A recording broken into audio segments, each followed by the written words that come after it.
স্থানীয় সরকার পল্লী উন্নয়ন ও সমবায় উপদেষ্টা আসিফ মাহমুদ সজীব ভুঁইয়া বলেছেন, ভারতের সাথে নতজানু পররাষ্ট্রনীতি থেকে সরে এসেছে অন্তর্বর্তী সরকার।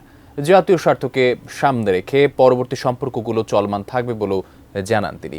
কুমিল্লা পল্লী উন্নয়ন একাডেমি বার্ডের লালমাই অডিটোরিয়ামে অনুষ্ঠিত financial inclusion and rural transformation বিষয়ক আন্তর্জাতিক প্রতিনিধি দলের কর্মশালায় সমাপনী অধিবেশনে কথা বলেন তিনি। স্থানীয় সরকার নির্বাচনের বিষয়ে এলজিআরডি উপদেষ্টা বলেন, সরকারি ও প্রশাসনিক কর্মকর্তাদের অতিরিক্ত দায়িত্ব দিয়ে জনপ্রতিনিধিদের কাজ পরিচালনা করা অনেক কষ্ট হয়ে যাচ্ছে। ফলে স্থানীয় সরকারের প্রতিনিধি নির্বাচনের বিষয়ে কোনো ব্যবস্থা নেওয়া যায় কিনা সেটা স্থানীয় সংস্কার কমিশন ও নির্বাচন কমিশন কাজ শেষ হলে উদ্যোগ নেওয়া হবে। আগে আমাদের যেই নতজানু পররাষ্ট্রনীতি ছিল সেটা থেকে আমরা অন্তর্বর্তীকালীন সরকার সরে এসেছি এবং আমাদের পরবর্তী